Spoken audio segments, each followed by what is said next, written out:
Disse-me o Senhor, vai falar por mim, anuncia-me, vai falar por mim, anuncia-me.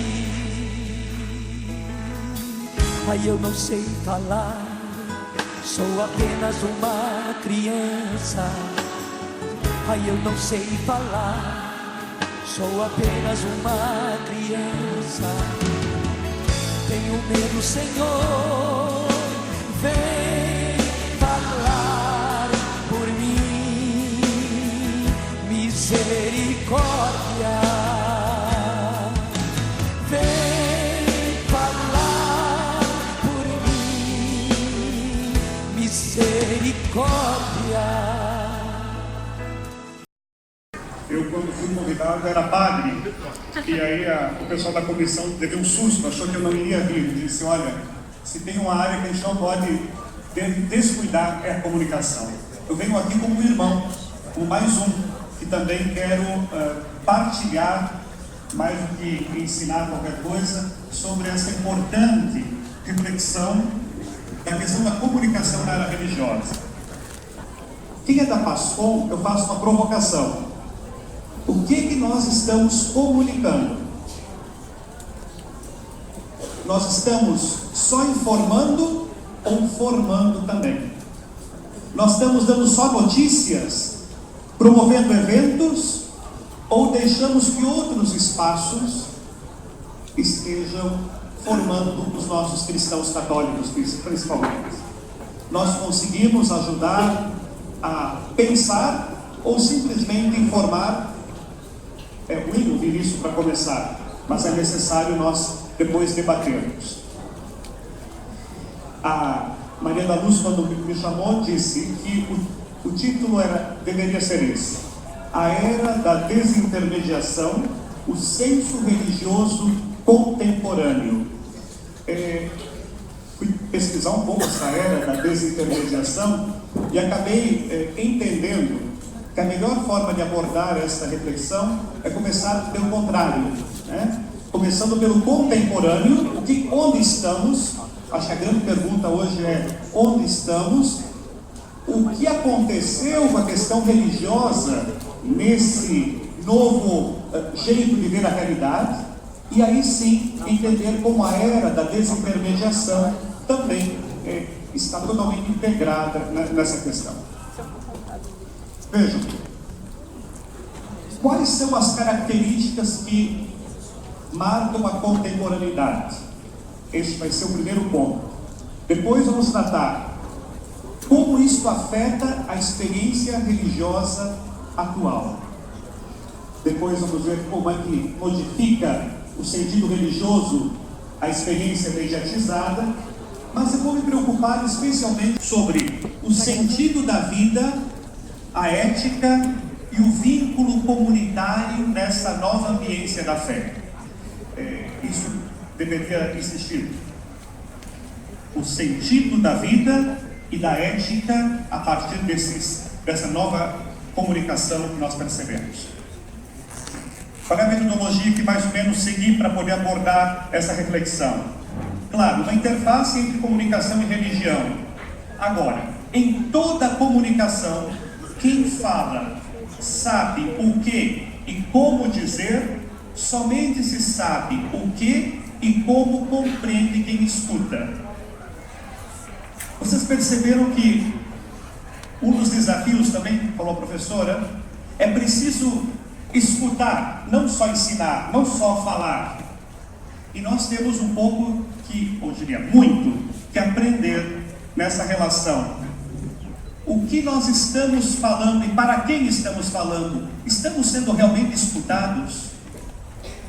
Imagine o site onde nós atuamos, a rádio, o jornal, a TV. Quem nos escuta? A maioria é um grupo bem pequeno, bem restrito. Nós conseguimos atingir e transformar um pouco a realidade? Acho que sim. Mas conseguimos escutar realmente quem são os universitários, os jovens, as crianças que estão em nosso meio? Por isso, nós vivemos num novo contexto que oferece novos significados que antes não existiam ou pelo menos estavam escondidos. E por isso nós vamos trabalhar um pouco a partir desses novos conceitos. E cada um fala do seu lugar. O meu lugar para falar é especificamente a teologia. E a partir da teologia, um viés mais pastoral. Vou tentar relacionar as reflexões com a teologia do Concílio Vaticano II, especialmente a categoria Sinais dos Tempos. Quem atua bem nas pastorais sabe que 50 anos passados do Concílio Vaticano II, nós corremos o risco, de uma forma até bastante preocupante, de não levar adiante a eclesiologia e a teologia do Vaticano II na prática. Tem gente querendo voltar atrás, tem gente querendo corrigir o concílio. E por isso nós insistimos que a grande questão é o que está no fundo da nossa comunicação. Bom, os recursos nós temos, site, blog, temos tantos recursos. Informações temos tantas, fotografias são tantas. Mas o que realmente está no olhar de quem comunica? Qual é a ideia que está lá no fundo?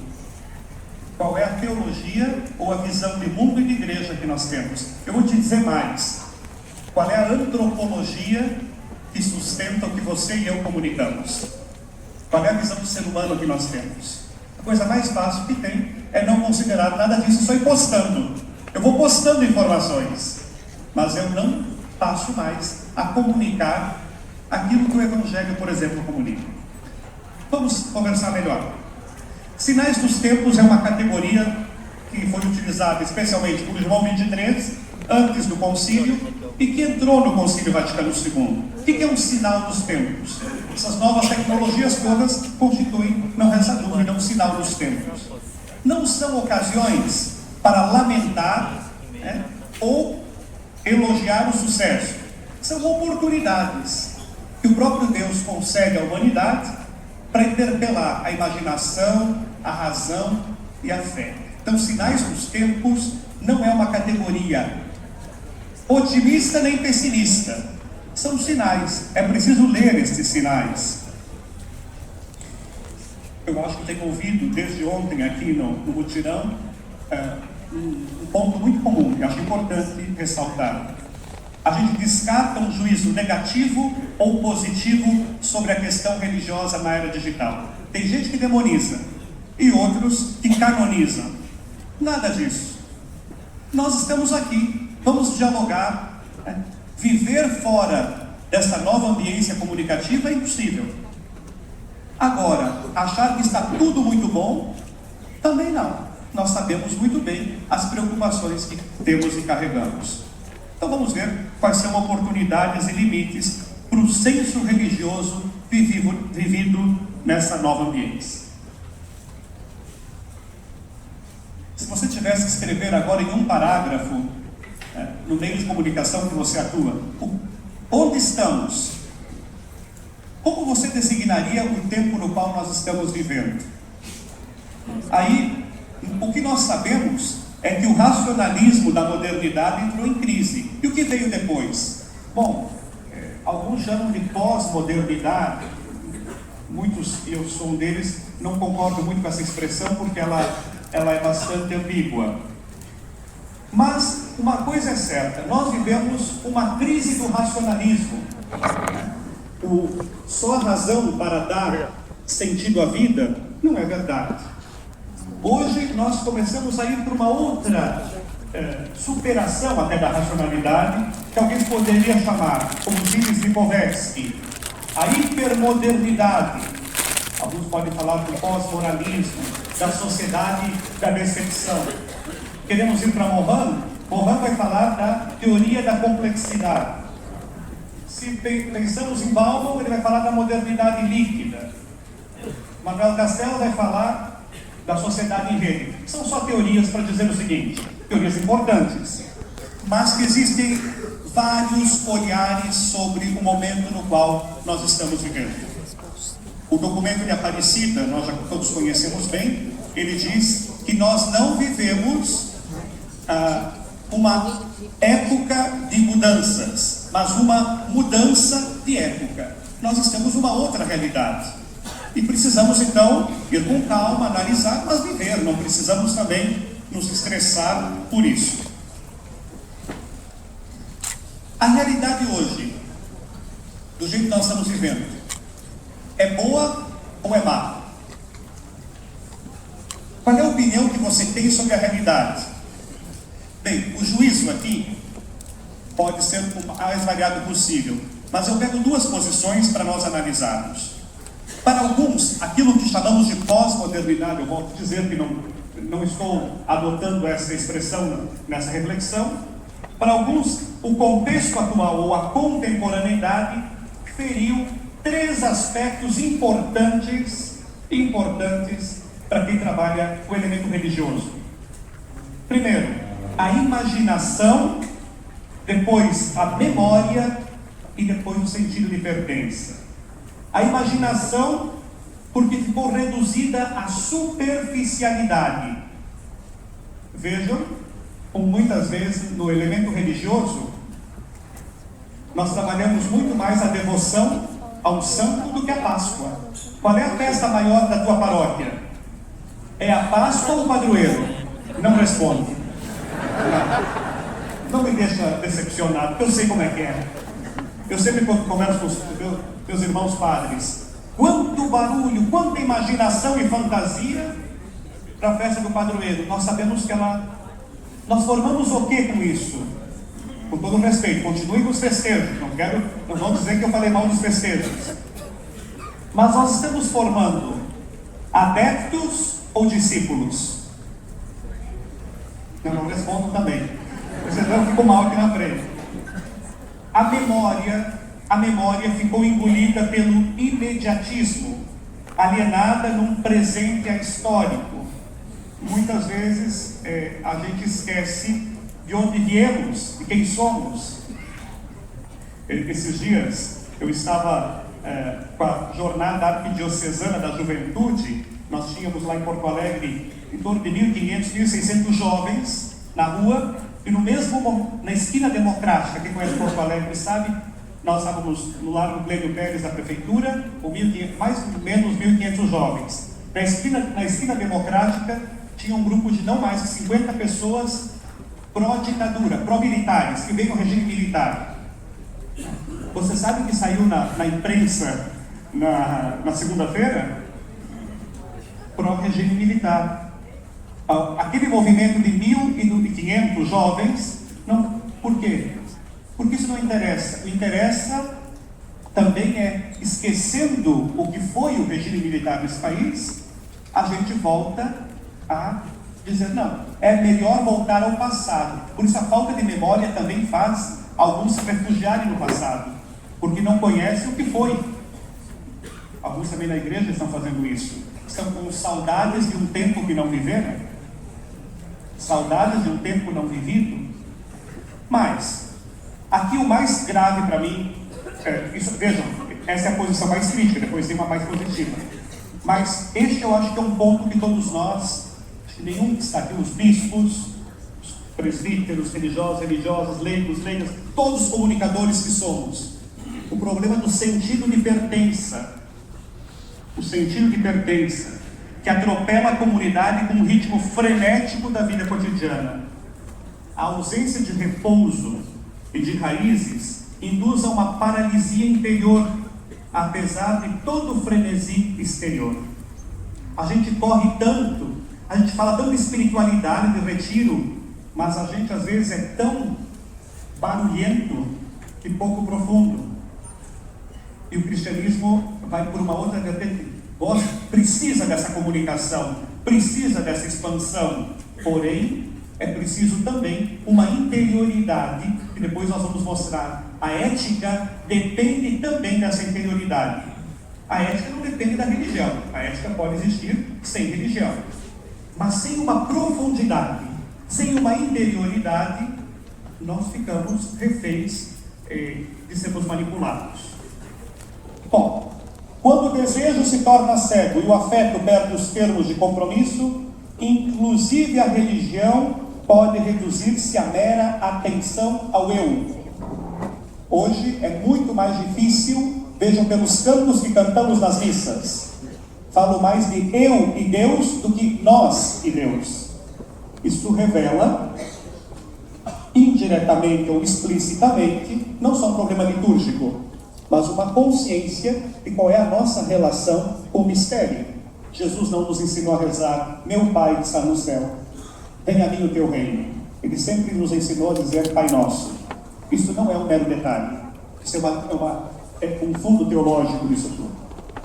Uma outra posição, tão menos negativa como a primeira, diz que tem uma leitura mais positiva. O atual contexto induz a uma nova estadia abertura religiosa. É verdade.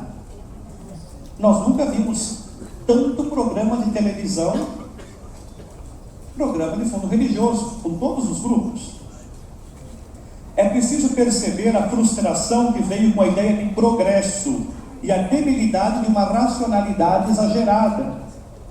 E por isso, há necessidades de maior conexão com as pessoas, com Deus, numa revalorização do ser comunitário. É verdade também, porque a rede está repleta de pessoas que buscam não só uma religião, mas procuram uma proximidade, né? Mesmo que não seja uma proximidade religiosa, mas querem alguém. Então, o momento também é muito favorável. Pois bem, a partir disso, eu queria situar 4 aspectos importantes sobre a contemporaneidade. A realidade do pluralismo cultural que estamos vivendo, o sentido de participação e interação, o fenômeno da globalização e o desafio da secularidade. Vocês vão observar que eu fiz um recorte, naturalmente, mais teológico. Cada um fala do seu mundo, da sua área. A minha área de conhecimento é mais esta, então vamos ver que aspectos trazem isso. Primeiro, pluralidade. A modernidade promoveu a liberdade de escolha. Isso está muito da emancipação da subjetividade. A emancipação do sujeito permite que cada um escolha. Aqui eu recordo antigamente, eu conheci uma situação de um padre lá pelos anos 60, 50, 60, em que a pessoa não tinha liberdade. Então, um padre lá no interior do Rio Grande do Sul recebeu um grupo de senhoras e foi perguntar para ele: padre, é proibido as mulheres passar batom, se maquiar um pouco, passar uma maquiagem? O que o senhor acha? O padre, vejam, a escolha deveria ser o padre que deveria responder. Ele pensou um pouco, assim, acho que não é pecado. Algumas até precisam. Nessa situação, hoje ninguém faria isso, né? Não interessa a opinião do padre sobre isso, nem do bispo. A pluralidade de ofertas tende a reagir contra pretensões totalitárias e fundamentalistas. Isso também, quantas pessoas... a professora Beth também comentou isso. Esse fechamento, alguém impor, é o caminho para não ser escutado. Alguém definir tudo e fechar, isto não existe, embora grupos fundamentalistas nasçam até entre nós. Depois, esses novos meios ampliaram o acesso à informação e à escolha, também religiosa. Culturas e religiões diversas convivem sobre o mesmo território e até na mesma pessoa. A pessoa pode ter várias pertenças. Eu não vou fazer um exercício aqui, porque eu acho que ficaria um pouco infantil, mas se nós fôssemos ver a vibração que tem uma pessoa, eu faço isso muitas vezes na universidade quando não são alunos de teologia. A pessoa tem muito mais pertença hoje pelo time de futebol do que pela religião. Pensa nos teus filhos, teus netos, pessoas que você conhece. Elas se identificam primeiro como o que dá realmente uma identificação para ela é o time. Esses dias fui numa diocese e o padre perguntou para mim se eu não queria um escapulário do Palmeiras. Eu disse não, porque o meu time não é nem Grêmio, nem Inter. O meu time é fora de série. É o Juventude, é fora da Série A, fora da Série B, está tentando fazer, então não adianta nem escapulário nesse caso. mas a identidade é muito garantida pela experiência de transcendência que se faz hoje. O campo de futebol. Existe uma tese, uma dissertação de mestrado lá em São Leopoldo, na escola, na faculdade dos luteranos, sobre a futebolização da religião. Vocês já viram como o futebol e a Copa do Mundo um ano atrás mostrou como nós vivemos uma liturgia? Primeiro está toda a Assembleia reunida, e não precisa nem cantar mantra, fica bem concentrada mesmo, né? E está bem animada. De repente entram os que vão presidir a cerimônia, com seus coroinhas do lado, eles entram já. Vocês já viram a experiência que é o gol do seu time, naturalmente, né? Se for do outro, é a penitencial. As pessoas... Agora, pergunta para a maioria dos jovens que estão aí. Eu não estou perguntando só para jovens que estão nas nossas comunidades. Onde é que ele faz uma experiência de sair de si? Não é se encontrar com mistério, é sair de si. É no estádio. E quem vai no estádio sabe disso. É uma experiência empolgante. Eu não estou dizendo que isso é ruim ou é bom, não estou julgando. Estou dizendo que a religião hoje, ela tem múltiplas ofertas. E no final de semana, não é só a missa de domingo, o programa do domingo. Tem outras opções. Mas, o documento, a Constituição Pastoral Gaudium et Spes, manifestou-se favorável à pluralidade da cultura democrática, das convicções religiosas e ao pluralismo cultural. Por favor, não vamos perder isso. O reconhecimento do outro, a capacidade de dizer que o outro é livre, o direito de escolha do outro. E mais, nós vamos valorizar o pluralismo, nós vamos perceber que em algumas vezes, como diz o documento 100 da CNBB, o pluralismo liberta as pessoas de normas fixas, mas também, muitas vezes, desorienta pela perda de referências fundamentais e gera uma fragmentação da vida e da cultura. Como trabalhar com freio e acelerador? Sim, tem que liberar o máximo, mas dá para liberar sempre? Não tem alguns caminhos que nós precisamos realmente ajudarmos uns aos outros a encontrar alguns parâmetros? Além da pluralidade, tem a questão da participação. O que interessa a todos deve ser debatido e decidido por todos. Isso é muito bom. Aliás, essa é a grande novidade, se a gente pode dizer assim, que nos interessa muito dos atuais meios de comunicação. Interatividade. Com toda a humildade, eu quero dizer que nós não estamos muito acostumados com isso na prática. Nós temos a ideia, veja até a nossa homilia. Ela é sempre alguém que fala e todos escutam. Hoje não é, hoje existe uma certa interatividade, porque se alguém de nós falar algo muito estranho, depois a gente vira notícia na rede. Né? Alguém já está comentando, e o padre hoje não estava bem. Quem entra nas redes quer opinar, curtir, quer participar. Mas o que nós temos disso como herança lá do Concílio Vaticano II?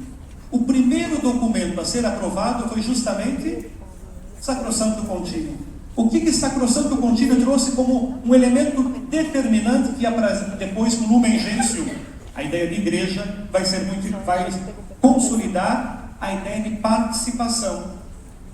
A liturgia é para ser participada.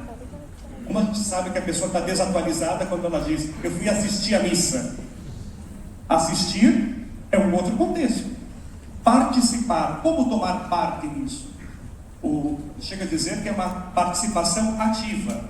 E depois a Gaudium et Spes, que eu não vou ler esse texto, mas também diz da importância da participação. Aliás, a subsidiariedade é um dos princípios da doutrina social da Igreja. Que cada instância faça tudo e só o que lhe compete. Sobre a globalização. Ela é resultado de processos que envolveram economia, política, cultura, a comunicação. Com a globalização da internet, modifica o significado de distância geográfica e aí facilita o acesso de informações e conhecimentos numa velocidade impensável num passado recente. A partir do Concílio Vaticano II, a Igreja começa a se entender também de forma mais planetária, né? Volta seu olhar para outros continentes, percebe a pluralidade de pastorais e métodos de evangelização nas diferentes culturas. Eu só gostaria, para resgatar a memória, não seria possível um Papa argentino se não tivéssemos atrás de tudo um Concílio Vaticano II, que abriu a Igreja para perceber que o mundo é muito mais que a Europa. Então, recuperar o concílio nesta era de uma comunicação digital é preciso se impor como uma tarefa. Também quero dizer que a globalização em si não é um risco, pois ela colabora para unir a família humana. Por outro lado, ela pode desvalorizar o local e sufocar a identidade do particular, em vista de que tudo seja globalizado. Eu acho que aqui não é globalização, mas tem um efeito colateral em nossas comunidades, que é a desterritorialização da comunidade. A paróquia não é mais territorial. Alguém hoje, pela mobilidade, pela facilidade, pode viver num bairro, trabalhar em outro e num terceiro ainda viver a sua experiência comunitária e se sentir paroquiano daquele lugar que é longe de sua casa. Eu sou bispo há 3 meses. O ano passado, quando eu estava na paróquia, quem trabalha comigo, o padre que trabalhava comigo, ele pegou o carro e disse que ia dar bênção numa casa. Eu disse, mas você vai de carro? Sim, é na outra cidade. É uma cidade que fica mais ou menos uns 20 quilômetros de onde nós estávamos. É como se fosse daqui o que? Cariacica? Isso aí. Como é que um padre aqui de Vitória vai dar bênção lá em Cariacica? E eu comecei a questionar, mas por quê? Porque o casal e os filhos participam sempre aqui da nossa comunidade. Eu digo, mas como? Vem a missa todo domingo aqui. É interessante, mas não me parece que são nossos. Mas eles também inscreveram as crianças da catequese aqui, porque eles trabalham. E eles dizem, mas que interessante, mas mesmo assim não me parece que são nossos. E eles pagam o dízimo aqui. Então são nossos. Que esquecido dessa verdade. Brincando mesmo. Mas todos nós sabemos que a conversão mais difícil é do bolso, porque é o senso de pertença material, a comunhão de bens. Por que é mais fácil o devocional? Porque eu não preciso me vincular a lugar nenhum, não a comunidade. Eu ajudo, mas eu não tenho vínculo. E este vínculo é importante. Sobre a secularidade, aqui eu vou seguir 2 teóricos, o Charles Taylor e o Habermas. Na primeira colocação do Taylor, para quem defende o laicismo e o ateísmo, a secularidade é entendida como uma vida social e individual pautada sem Deus. A religião deveria ser banida do espaço público e a fé é defendida como uma possibilidade de escolhas de vida. Isso é o que acontece especialmente na Europa. Ontem eu conversei com o Norberto Bolt, que estava aqui, da Advênia. Eu disse, continua na Alemanha esse processo acelerado de esvaziamento das comunidades? Sim, ele disse que sim. Um bispo uma vez me contou que uma das cerimônias mais tristes que eles fazem lá é a dessacralização do templo. Porque quando a gente faz a dedicação do templo, tem todo aquele ritual que nós conhecemos. E lá eles criaram um ritual para dessacralizar o templo. Vai o bispo e retira a lamparina do sacrário, olha como a imagem é forte, e leva embora. É só que a partir daquele momento, aquele templo pode ser vendido para uma biblioteca, um pub, né? Pode se transformar também em uma residência. A Europa vive um certo secularismo, mesmo em tempo de Papa Francisco, isso não está interrompido. A ideia de que quem é inteligente ou quem é bem sucedido na Europa tende a não ser muito vinculado à questão religiosa. Nos Estados Unidos, quem conhece sabe bem, é diferente. Quanto mais a pessoa está bem sucedida, ela se diz religiosa. Lembram do Bush? Ou mesmo o Barack Obama? E aqui eu sigo um pouco o pensamento de José Casanova, que é quem mais entende de secularismo no mundo. Ele diz: o secularismo da Europa não é o americano e também não é o secularismo brasileiro. Porque no Brasil, o secularismo, que é essa ideia de viver sem Deus, ela vai ter uma matiz diferente pela pluralidade religiosa que existe no Brasil. Muitas matrizes religiosas que formam o tecido religioso brasileiro. Por isso, alguns falam, então, da possibilidade de banir a religião da esfera pública. Todo esse debate em torno do Estado laico está muito em cima disso. Tanto é que, junto com a ideologia do Estado laico a Igreja defende o Estado laico. Agora, não significa que a sociedade não tem que opinar a partir de crenças que ela tem, não só religiosas, evidente. Mas é preciso que a sociedade também se posicione. Estado laico não é Estado sem religião. É um Estado que respeita todas as formas de crer também. Aqui tem muita polêmica e pouca preparação. Mas, existe uma outra forma de ver esse secularismo? Existe. É o que Habermas fala de sociedade pós-secular. O que é essa sociedade pós-secular? A sociedade moderna pensava que iria fazer desaparecer a religião, e isso não ocorreu. A sociedade pós-secular expressa como crentes e não crentes convivem um ao lado do outro e devem entender-se entre si. Procure nos meios de comunicação a força que tem ainda a religião. Ela continua bem presente em todos os meios, porque, por mais que se preconizasse o fim da religião, isso nunca aconteceu. Bom, então, a segunda parte da nossa reflexão é esta. Que religião é essa? Que senso religioso é o atual? Primeiro, já falamos antes que houve uma mudança sociocultural.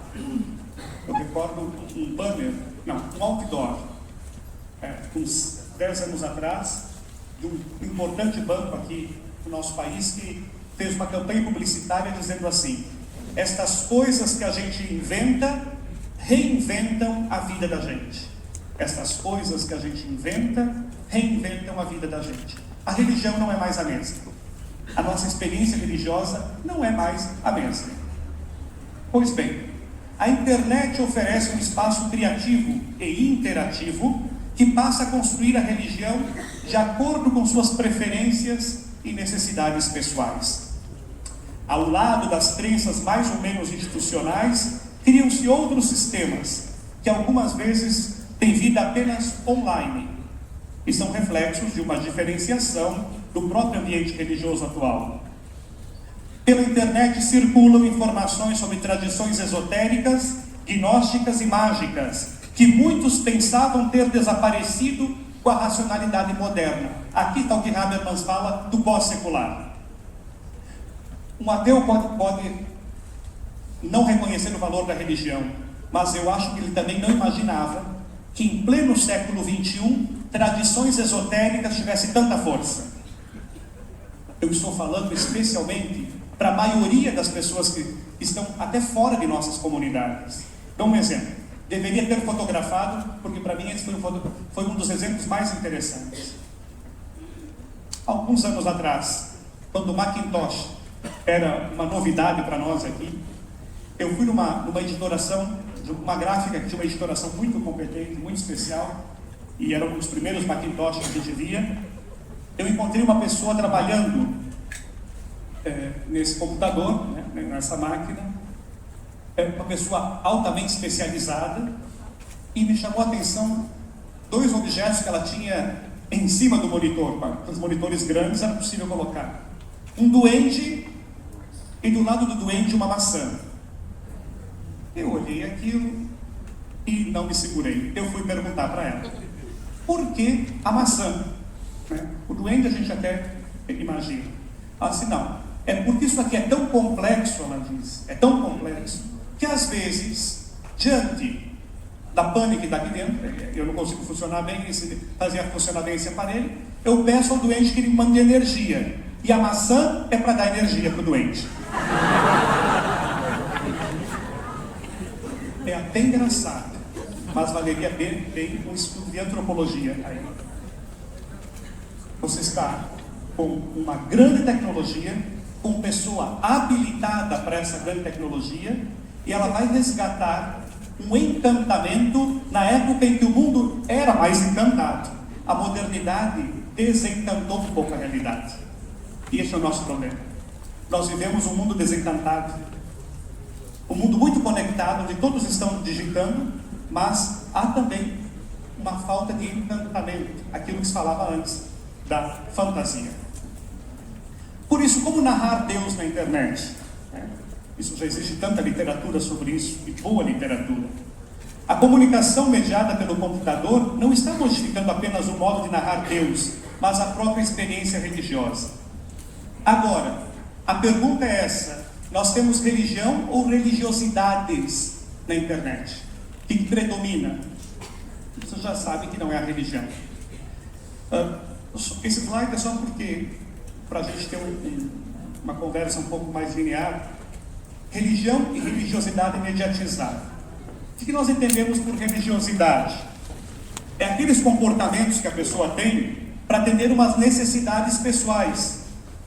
Isto é, eu preciso passar no vestibular, então eu amarro uma fita no braço, na ideia de que eu possa conseguir isso. Não estou preocupado com a divindade, estou preocupado que eu resolva meus problemas. Se nós traduzimos isso para a nossa experiência até católica, muita gente está fazendo muita novena, muita devoção para resolver os seus problemas. Não necessariamente para ter um vínculo com o mistério. Aqui volta aquela pergunta de antes. Nós estamos comunicando o quê? E formando o quê? Adeptos ou discípulos?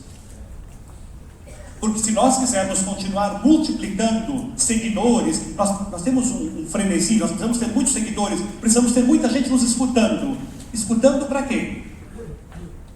Qual é o fim último de toda essa comunicação que fazemos? Qual é o objetivo último?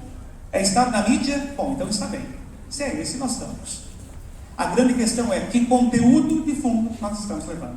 Porque religião supõe adesão a um conjunto de crenças, princípios, e o vínculo de pertença é indispensável para pautar a vida.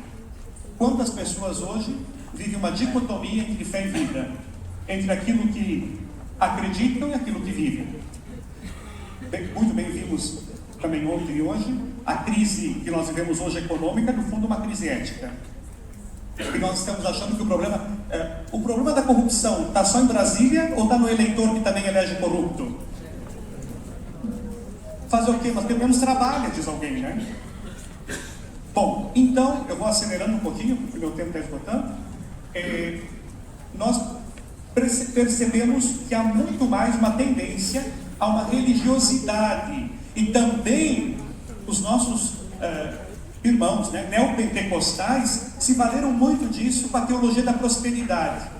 Valeria a pena fazer uma pesquisa. Aqui uma pesquisa até de comunicação. Se nós observamos vários pastores que falam na televisão, vocês já ouviram uma vez, eles falarem de escatologia? Falar de vida após a morte? De pensar num projeto a longo prazo? Não. Tudo é o aqui e agora.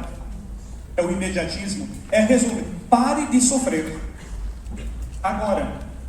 Por quê? Porque nada mais contemporâneo do que não pensar um futuro muito distante. Nós temos a tendência de eternizar o presente. A eternização do presente. Isso aqui eu sigo um pouco um teólogo luterano, que é Moltmann. A grande crise hoje, uma tendência, uma explicação possível, eu não acho que é a explicação, do consumo da droga, é dizer: o passado não me ajuda, o futuro eu não tenho perspectivas, eu eternizo o presente. Novamente uma relação com o tempo. Aí nasce a religião à la carte, onde cada um escolhe e vive conforme deseja, né? É bem a ideia do cardápio, né? Eu escolho, né? Mas uma religiosidade mágica e fetichista, eu só queria insistir com esse ponto. Nós, acionando um botão, temos muitas soluções para a tecnologia. E o que seria de nós sem o Google? Toda a força que tem os buscadores, os recursos de busca na internet. As pessoas querem, da mesma forma, uma solução. um amuleto, uma novena, uma oração, um mantra, qualquer coisa que resolva aqui e agora o meu câncer. E ai de Deus se não resolver.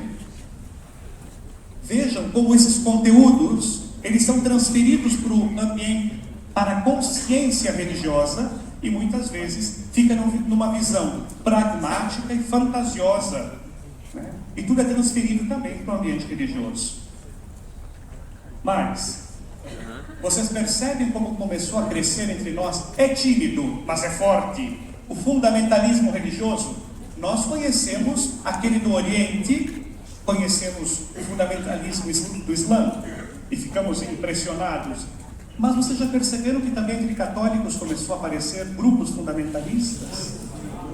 Entre vocês não tem, né? Que bom. Aqueles que se dizem defensores de Deus, que não aceitam uma religião que se adapte aos tempos modernos, que acham que não pode liberar tanto, que os bispos recebem de cartas de gente querendo fechar a porta e impedir de entrar qualquer ar mais novo. Aqueles que procuram fugir da realidade, pois acham que a realidade é sem Deus. E mais, os líderes do fundamentalismo se organizam especialmente com as mais altas novas tecnologias. É Face, é site, o que tiver de novo, eles estão usando. É interessante, o conteúdo é antigo, a tecnologia é quase pós-moderna e a eloquência e a argumentação é muito forte. Com um fundamentalista não dá para articular um diálogo muito simples. Geralmente são diálogos até violentos. Agora, eu vejo que eu estou passando a religião à la carte, a religião mágica, o fundamentalismo, e nós trabalhamos por isso aqui. Vida em comunidade. Vida em comunidade. Uma religião que cria, conserva e transforma a comunidade. Vocês viram como o cristianismo, ele nasce no mundo hebraico, ele se traduz no mundo grego, e ele se expande. Já no mundo antigo para várias culturas. Não precisamos ter medo dessa nova cultura, se podemos dizer assim, que nasce das novas tecnologias, porque o cristianismo ele é naturalmente, por causa da encarnação do Verbo, o Verbo de Deus se fez carne, alguns chegam a dizer que o Verbo se fez byte, né? É possível pensar que o cristianismo não se sente ameaçado por isso, mas nós precisamos vencer algumas resistências. Uma delas é: não podemos perder o valor da comunidade. Não podemos perder o valor da comunidade. Isso significa que há muitas formas de integrar. Grupos de jovens se organizam pelo WhatsApp, há muitas formas de comunicação, vem pelo Face e por tantas outros instrumentos. Por que é importante uma comunidade? Por que eu não posso viver a minha fé lá no silêncio do meu quarto ou na frente do meu computador? Porque quem vive numa comunidade eclesial compreende que está numa comunidade diferenciada de todas as outras que possa participar. Porque vive em ligações de reciprocidade, de gratuidade, que se contrapõe ao liberalismo dominante da cultura moderna. O sujeito precisa do nós. O sujeito não pode viver na religião esse eu. Esses dias uma médica me dizia, pela correria da profissional, ela dizia: eu preciso urgente de uma comunidade, porque eu estou vendo que se eu ficar só com a minha família e com as minhas preocupações, eu empobreço como pessoa. Eu não consigo mais ver a realidade. E aí eu preciso expandir. Por isso, agora estou indo bem para o fim, mas vou acelerar um pouquinho. A era da desintermediação, esse termo é utilizado na área da gestão. Significa desintermediação, o processo que visa aproximar a empresa do cliente final, eliminando os intermediários, encurta tempo, reduz custo e aproveita ao máximo atender às necessidades do cliente. Na questão religiosa é encontrar um atalho que dispense instituições, templos, um líder ou mesmo crenças e normas. Isso é bem possível fazer hoje diretamente com a questão religiosa. Quem trabalha com a formação sabe que muitas vezes, e aqui tem vários seminaristas, às vezes, é muito mais fácil acessar um conteúdo teológico ou uma explicação teológica diretamente na rede com um professor presencial. E às vezes a rede forma mais opinião e mais, eu não digo, chega a formar fundamentos. A rede, nesse caso teológico, às vezes não se confere o que é dado. Mas está aí, é conteúdo imediato. E aí é um mundo no qual cada crente pode contar e fazer valer sua própria opinião, sem delegar a ninguém a tomada de decisões. Mas grupos religiosos discutem via internet estilos de vida, testemunhos pessoais, experiências, ideias, até hábitos alimentares, além de orações, mantras e técnicas de meditação. Tudo favorece a construção de múltiplos significados intersubjetivos, que não podem em si adquirir um valor absoluto. Essa é a questão. Cada um faz o que quer para a religião, o elemento religioso ele fica fragmentado e não existe mais algo fundamental nas grandes religiões históricas, não só o cristianismo, que é agregar pessoas em torno de uma crença comum. Por isso que, quando a religião se torna, ela precisa valorizar o sujeito, isso é verdade. Ela tem que valorizar ao máximo o sujeito. Mas quando ela dispensa esse caráter agregador comunitário, ela já começa a deixar de religar. Ela começa a desligar as pessoas umas das outras. E aí ela deixa de ser religião, porque no fundo ela não é. Ela é um narcisismo terapêutico, onde eu me sinto bem,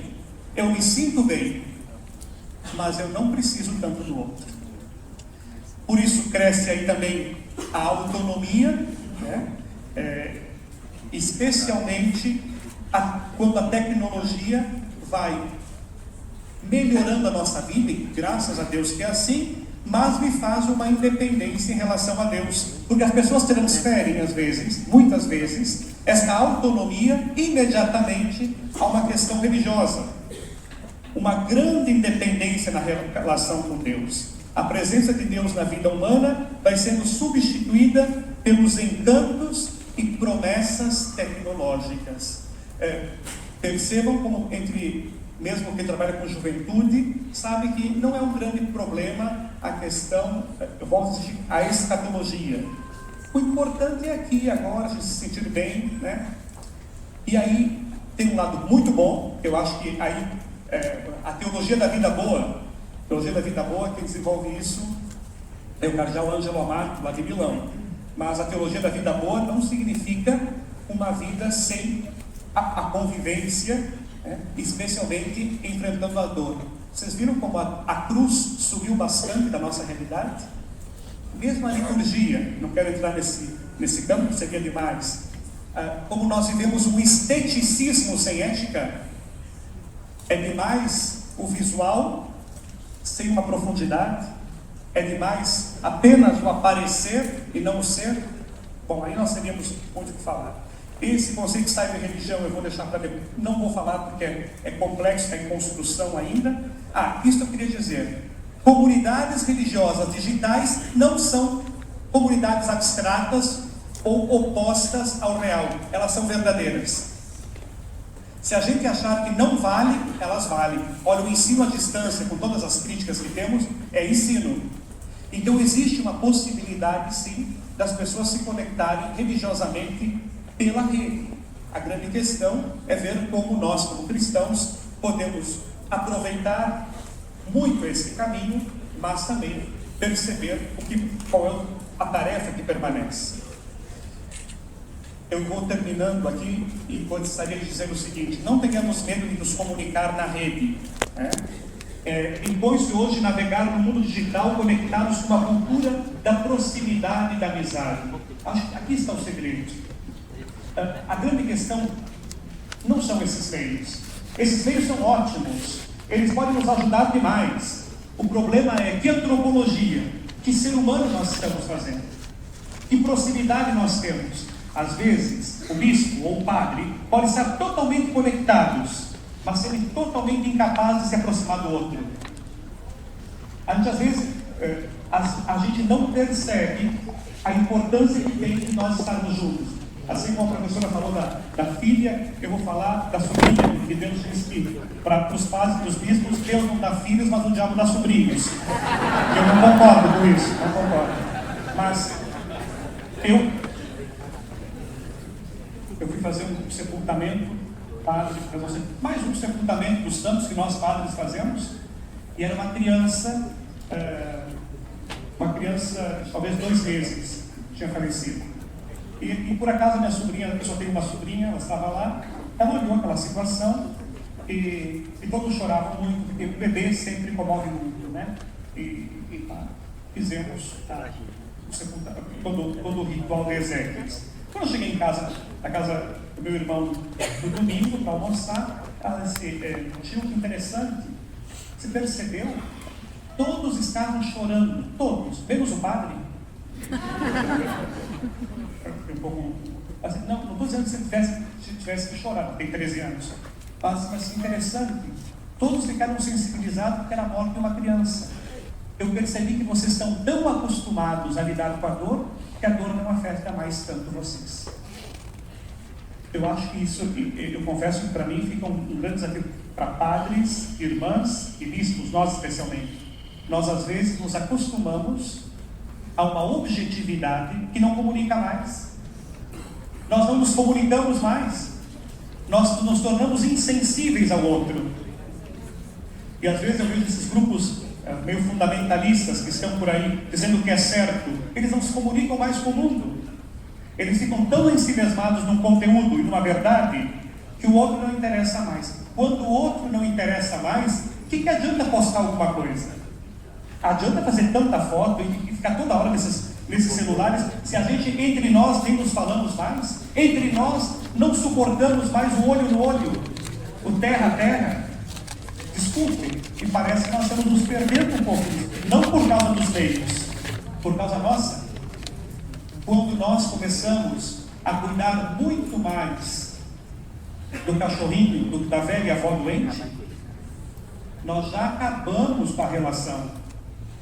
Isso não tem meio que possa substituir a relação. Lembre-se que o Evangelho sempre é relação de Deus conosco e de nós com o irmão. Por isso, num tempo, chamemos o que quiser, secularizado, pós-secular, pluralismo, fundamentalismo, a igreja ainda é escutada. Um exemplo disso é o Papa Francisco. Por quê? Não preciso nem perguntar, todos sabemos. A cultura da proximidade não pode ser uma expressão, tem que ser uma prática. E vocês já viram algo interessante? Isso nos humilha um pouquinho. Nós nunca tivemos tanto na cúpula, um avanço tão grande e as bases não conseguem chegar lá. A gente sempre reclamou de Roma, agora tem que reclamar de nós, porque Roma está alinhada. O que falta é aqui.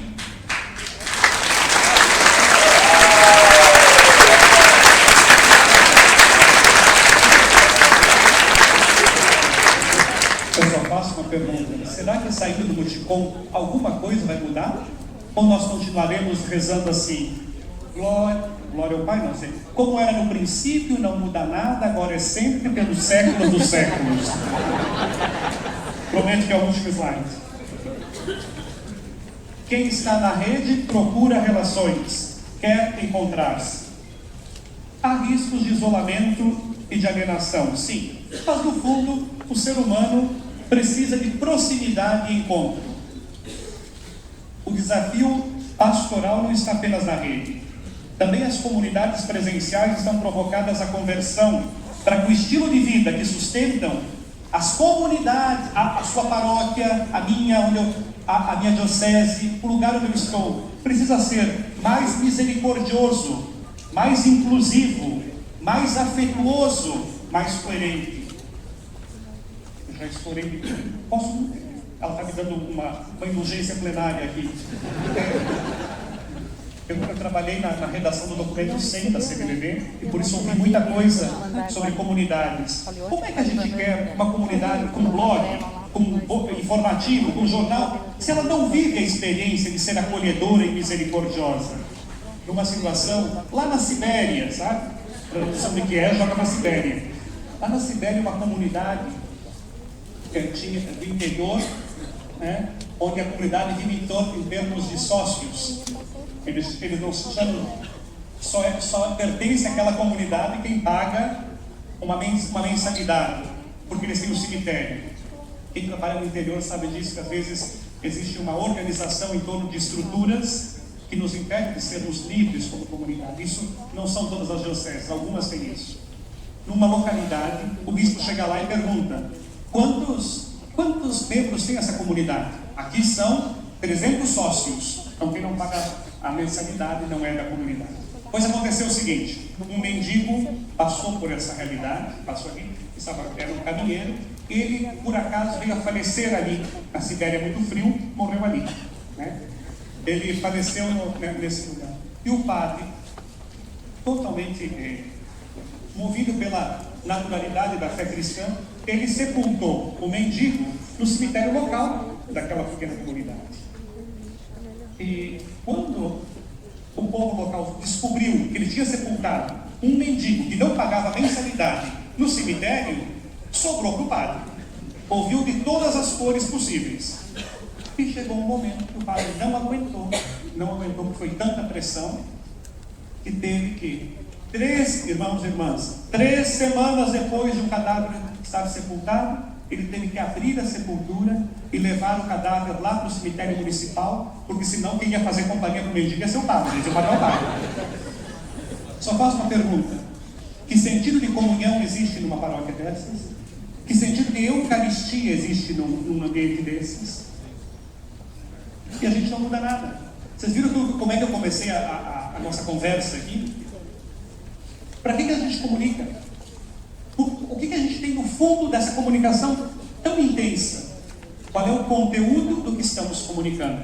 Eu termino dizendo assim: seja real ou digital, a comunicação sempre é relação. Que a gente possa se relacionar melhor, né? Talvez tirando um pouco a cara de limão, alguns levantam de manhã sempre com a cara de limão, né? E lembrado, como disse a Madre Teresa de Calcutá, parece uma obviedade, mas a paz mundial começa com um sorriso. O sorriso significa uma porta de entrada e de aproximação.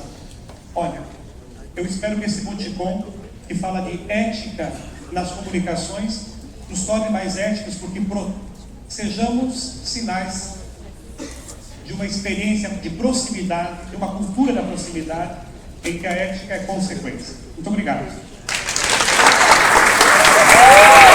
E dona Elmar, pedir depois que o senhor então coloque, nesse momento em que a gente tem essas possibilidades mais diretas de relacionamento, como é que fica a religião? Como é que a gente deixa a religiosidade e coloca a religião nesse processo mais direto?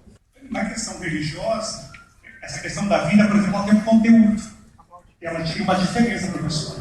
Para nós, a vida sempre é imaculada, imagem e semelhança de Deus. Por isso, se ela for só biológica, também ela tem que ser defendida. Porque ela tem um sentido. Eu lembro muito de uma conterrânea nossa, a Lia Luft, que ela disse que ela foi... por baixo não vai quando o pessoal está falando, mas só vai desdobrar um pouquinho. Ela disse que ela foi visitar a mãe dela, que estava há muito tempo com Alzheimer, numa clínica geriátrica em Porto Alegre. E ela disse que ela ia com frequência, antes da mãe dela falecer, visitar essa mãe. Ela disse assim: mas que comunicação se estabelece com uma mãe com Alzheimer? Por que eu preciso ir lá toda semana? Ela não sabe mais quem eu sou, mas eu sei quem ela é. Por isso, a vida... e aí está o elemento religioso. Eu queria tanto dizer, não sei se eu digo, mas eu vou dizer, que os meios católicos mostrassem mais testemunhos, mostrassem mais exemplos, e acima de tudo formassem uma nova consciência, especialmente na ética. Não basta só a gente rezar, precisa rezar muito mais, mas tem que mostrar um pouco mais de consciência política, econômica e cultural. Isso que a professora está colocando. Ajudar a formar pessoas. Não sei, eu acho que a nossa religião, o nosso cristianismo, ele tem um potencial enorme, mas a gente às vezes é muito acanhado. Acanhado porque acha é mais fácil reduzir todo o cristianismo ao âmbito apenas devocional. Só que isso não é cristianismo. O cristianismo vai considerar o devocional e dar um salto para isso. A religião, para possibilitar sair do adepto para o discípulo, precisa uma conversão, em primeiro lugar, de nós todos. Mudar e não ter piores. Por que precisa um milagre? Porque Deus pode curar um câncer. Mas um ser humano mudar a consciência, Deus não violenta. E por isso nós podemos sair daqui sem mudar a consciência e aí o milagre não ocorre. Deixemos Deus agir, Ele vai sempre nos surpreender.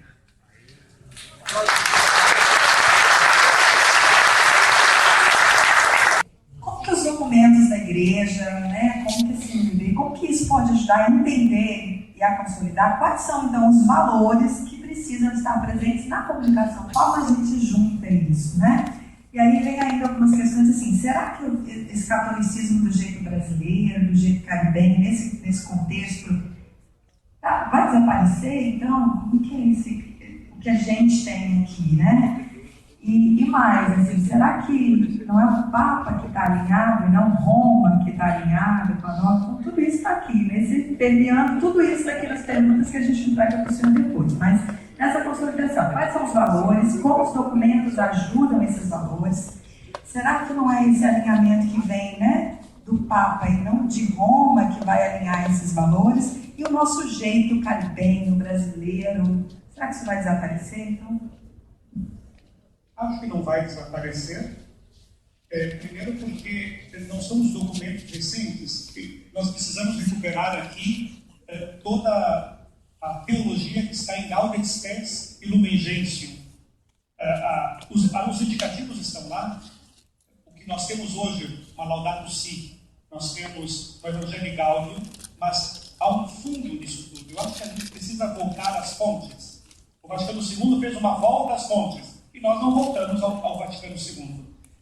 Estamos descobrindo isso. Lá em Porto Alegre, políticos, economistas, acadêmicos se interessaram demais, em todo o Brasil e todo o mundo, pela Laudato Si. Por que gente que nem crê se interessa por um documento da igreja? Quando a igreja começa a falar aquilo que nós precisamos, especialmente uma ética e um sentido para viver. O Papa chega a dizer na Laudato Si que o problema grande do mundo é essa descartabilidade de pessoas. O fato de nós usarmos tanto os descartáveis, acabamos descartando pessoas. E fala de um dos maiores problemas ecológicos, é um problema espiritual. No mundo acadêmico, também no mundo acadêmico, não se gosta muito de trabalhar a religião. Se acha sempre que a religião ela é de gente que não conseguiu racionalizar o suficiente. O Papa diz, enquanto não rever a espiritualidade, e você sabe que espiritualidade não é só religião, é o que me move, o que move o mundo. Então, eu acho que precisamos, em primeiro lugar, nos conhecer e não querer inventar a roda todo o tempo. O Papa mesmo disse que a igreja não vive de documentos, porque não são esses documentos que definem tudo. Mas não ler as fontes nossas é um problema. Dá nisso. Dá naquilo que eu penso assim. O Facebook é interessante, mas é muita opinião e pouco fundamento.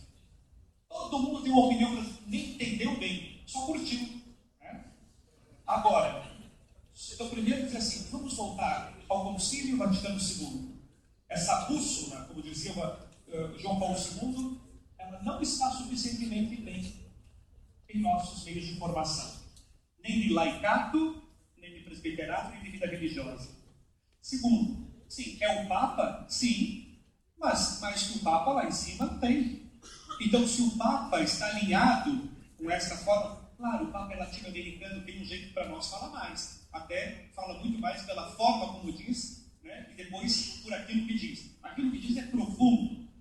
Eu acho que nós precisamos entender o seguinte, ele vai fazer história e vai nos ajudar a rever o pontificado, o jeito de ser bispo, o jeito de ser presbítero, o jeito de ser leigo. Ele questiona também o jeito de muito leigo existir. Então, não é uma questão se está alinhado, não está, se é só Roma ou se é o Papa.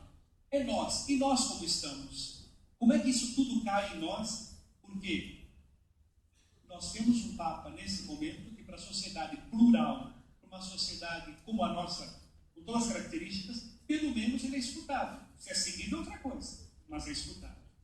Sobre o catolicismo brasileiro e caribenho, mas é só aqui sem opinião, então tem fundamento, né? É opinião.